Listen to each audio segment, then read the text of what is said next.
Hello, how are you guys? I'm Rajesh Singh with you. आज हम पढ़ेंगे section विधि, प्रयोजना विधि, project method. Project method या प्रयोजना विधि या प्रयोजना उपागम क्या है, ये हम देखते हैं। प्रयोजना विधि या प्रोजेक्ट मेथड जो है, इसके विचार की हम बात करें तो एक दर्शन शास्त्री थे जॉन डिवी। उन्होंने प्रयोजना विधि का विचार दिया था।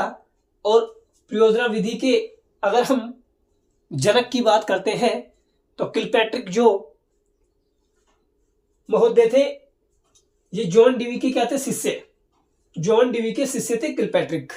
उन्होंने प्रयोजना विधि को, उनको प्रयोजना विधि का क्या कहा जाता है, जनक कहा जाता है। प्रयोजना विधि के विचार की हम बात करते हैं तो जॉन डिवी ने प्रयोजना विधि का विचार दिया था।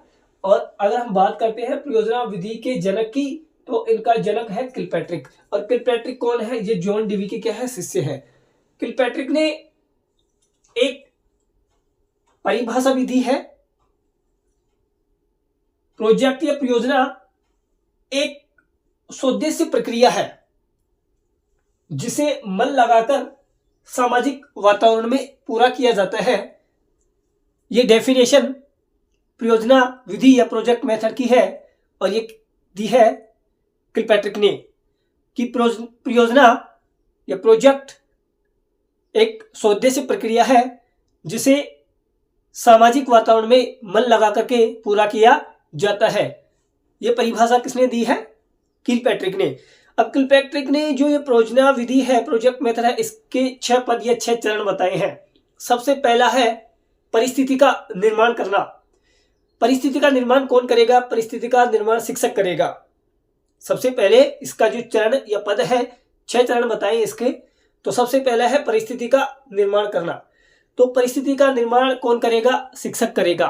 वो किसी कहानी, किसी घटना या अपने किसी निजी जो अनुभव होगा उसके ऊपर किसी परिस्थिति का क्या करेगा, निर्माण करेगा। कौन करेगा, शिक्षक करेगा। इसके बाद में दूसरा जो चरण है इसका, वो है योजना का चयन करना।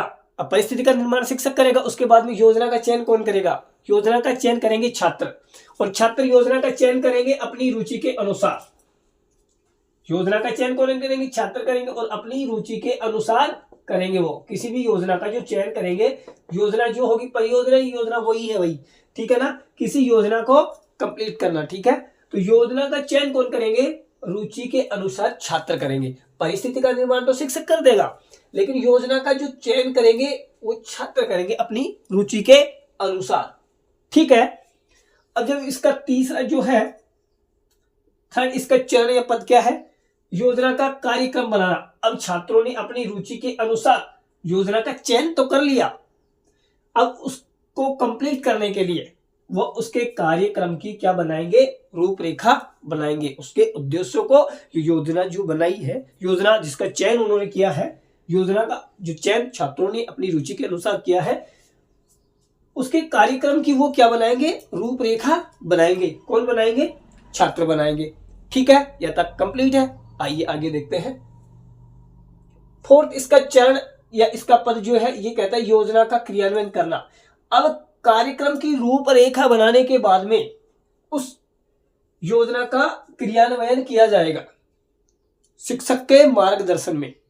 शिक्षक के मार्गदर्शन में शिक्षक यहां सिर्फ मार्गदर्शक की भूमिका निभाएगा और छात्र क्रियान्वयन करेंगे उसका, जो कार्यक्रम की रूपरेखा उन्होंने बनाई है योजना के लिए, ठीक है। यहां वो क्या करेंगे, क्रियान्वयन करेंगे, ठीक है, छात्र शिक्षक के निर्देशन में। पांचवें जो इसका चरण है, ये पद है, वो क्या है, योजना का फिर वो मूल्यांकन करेंगे। योजना का मूल्यांकन करेंगे। शिक्षक और छात्र मिल करके, शिक्षक और छात्र मिल करके क्या करेंगे, उस योजना का मूल्यांकन करेंगे। सफलता और असफलता के बारे में, सफलता और असफलता के बारे में वो उसका क्या करेंगे, मूल्यांकन करेंगे, ठीक है। अब इसका 6 जो है, लास्ट का अंतिम जो इसका पद है, वो है योजना का लेखा जोखा करना। अब यहां क्या करेंगे, विवरणिका में छात्र और शिक्षक योजना का लेखा जोखा करेंगे, ठीक है ना, कि जो जो, क्रियान्वयन उन्होंने किया था योजना का, तब उनके सामने कौन कौन सी समस्या समाधान आए थे। योजना का क्रियान्वयन करने में जो जो भी समस्या समाधान आए थे उनका वो क्या करेंगे, लेखा जोखा करेंगे। ठीक है, दैट्स ऑल, आपको समझ में आया होगा। सबसे पहला क्या चरण है इसका, परिस्थिति का निर्माण करना। परिस्थिति का निर्माण कौन करेगा, शिक्षक करेगा। उसके बाद में योजना का चयन करेंगे। योजना का चयन करते हैं छात्र अपनी रुचि के अनुसार। योजना का चयन करने के बाद में कार्यक्रम की रूपरेखा बनाई जाती है, ठीक है ना। उसके बाद में उसका योजना का क्रियान्वयन किया जाता है और क्रियान्वयन करने के बाद में योजना का मूल्यांकन किया जाता है और मूल्यांकन करने के बाद में अंतिम जो चरण होता है इसका पद वो होता है योजना का लेखा जोखा करना। ठीक है, आइए अब हम देखते हैं इसके गुण और इसके दोष क्या क्या है। प्रोजेक्ट मेथड के या परियोजना विधि के 6 चरण है इसके, वो आपको समझ में आए होंगे। सबसे पहला परिस्थिति का निर्माण करना, फिर योजना का चयन किया जाता है, ठीक है, फिर उसके बाद में कार्यक्रम बनाया जाता है, फिर क्रियान्वयन किया जाता है, फिर मूल्यांकन और उसके बाद में होता है लेखा जोखा। आइए देखते हैं इसके गुण की हम बात करते हैं। यह विधि मनोवैज्ञानिक विधि है। मनोवैज्ञानिक विधि वो होती है भाई जो बाल केंद्रित होती है, वो विधि मोस्टली क्या होती है, मनोवैज्ञानिक विधि होती है। ठीक है ना, मनोवैज्ञानिक विधि है, करके सीखने पे ये बल देती है क्योंकि इसमें छात्र जो होता है ये स्वयं एक्टिव होता है। ठीक है ना, वो क्रिया छात्र जो होता है वो खुद करता है, वो खुद एक्टिव होता है, इसलिए ये जो विधि होती है करके सीखने पे अधिक बल देती है। और ये क्या है, मनोवैज्ञानिक विधि है क्योंकि छात्र जो होता है वो स्वयं कार्य करता है इसके अंदर। ठीक है, और सामाजिक गुणों का भी विकास होता है इसमें, क्योंकि जो छात्र जो होते हैं वो समूह में होते हैं और समूह में कार्य करते हैं, विचार विमर्श करते हैं।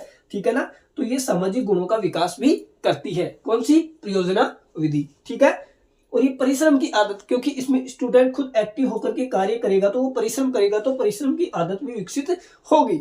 यह विधि रोचक है क्योंकि इसमें एक्टिव जो लर्नर जो होगा वो एक्टिव होगा। ठीक है ना, वो अपनी रुचि के अनुसार योजना का चयन करता है, इसलिए ये विधि क्या है, रोचक होती है स्टूडेंट के लिए। ठीक है, आइए देखते हैं अब इसके दोष क्या क्या है। दोष की हम बात करते हैं तो प्रोजेक्ट मेथड जो है ये अत्यंत लंबी विधि है, अत्यंत लंबी विधि है। किसी भी प्रोजेक्ट को या किसी भी परियोजना को कंप्लीट करने के लिए टाइम ज्यादा लगता है, समय और धन अधिक लगता है, ये लंबी विधि है। पाठ्यक्रम इससे पूर्ण नहीं हो सकता है और यह छोटी कक्षा के लिए क्या होती है, अनुपयोगी होती है। ठीक है, अत्यंत लंबी विधि है, समय में धन अधिक लगता है, पाठ्यक्रम पूरा नहीं होता है इस विधि के माध्यम से, और यह छोटी कक्षाओं के लिए क्या है, अनुपयोगी होती है। तो प्रोजेक्ट मेथड या परियोजना विधि है, इसको हमने देखा है। उम्मीद है गाइस आपको यह समझ में आया होगा। अगर आपको हमारे द्वारा जो भी ये कंटेंट पढ़ाया जा रही है अगर आपको समझ में आ रहा है तो आप हमारे चैनल को लाइक कीजिए, सब्सक्राइब कीजिए, शेयर भी कीजिए। धन्यवाद, हमारे साथ में बने रहिए, हम आपके लिए लेके आते रहेंगे ऐसे ही और क्लासेस। धन्यवाद।